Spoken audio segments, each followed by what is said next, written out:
यो देशको सबैभन्दा ठूलो ताल राणा ताल राजा महेन्द्रले भन्नुभयो जस्तो स्वर्गकी अप्सरा भएको ठाउँमा आउन पाउँदा धेरै खुसी लागेको छ। देशको सबैभन्दा लामो नदी रहेको ठाउँ, देशको सबैभन्दा ठूलो जिल्ला रहेको ठाउँ, देशको सबैभन्दा ठूलो गाउँपालिका रहेको ठाउँ, देशकै सबभन्दा गहिरो ताल रहेको ठाउँ, जुन गहिराईलाई आजसम्म कुनै सरकारले कुनै पार्टीले यो देशले बुझ्न सकेन, त्यो गहिराईलाई बुझ्न चाहन्छौं। त्यो गहिराई बुझ्ने पार्टी हो राष्ट्रिय स्वतन्त्र पार्टी।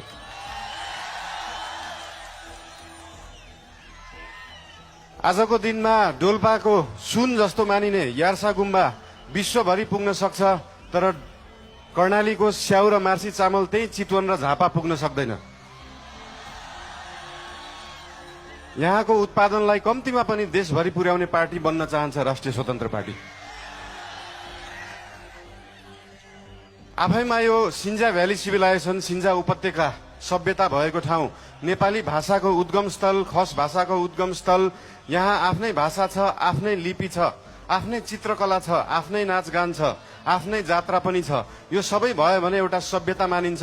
त्यो सभ्यता जोगाउने पार्टी बन्न चाहन्छ राष्ट्रिय स्वतन्त्र पार्टी।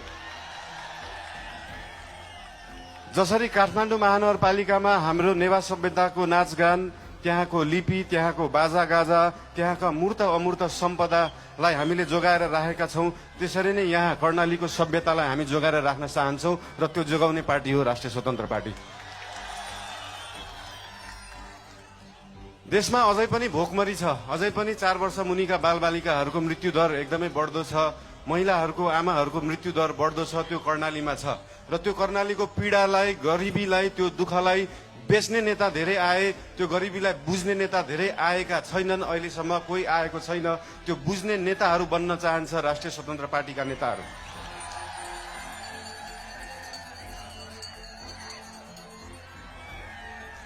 यहाँको पर्यटन, यहाँको सम्भावना, यहाँको कृषि, यहाँको खेतीपाती, यहाँको आय आर्जन सबै वृद्धि गर्न पाऊँ, तपाईहरूको आशीर्वाद लिन पाऊँ र तपाईहरूको अस्ति मैले फेसबुकमा लेखे जस्तै अब कर्णालीका सुइना हाममा सुइना भने जस्तै तपाईहरूको त्यो सपना बोकेर जान पाऊँ र त्यो सपना बोक्ने सुरुवात आज हामीले बाचापत्रबाट गरेको छौं, कर्णालीबाट घोषणा गरेको छौं। आज उपरान्तबाट त्यो सबै तपाईका सपना हाम्रा सपना हुनेछन्। ती सपना बोकेर यहाँबाट जान पाऊँ। धेरै धेरै धन्यवाद। नमस्कार।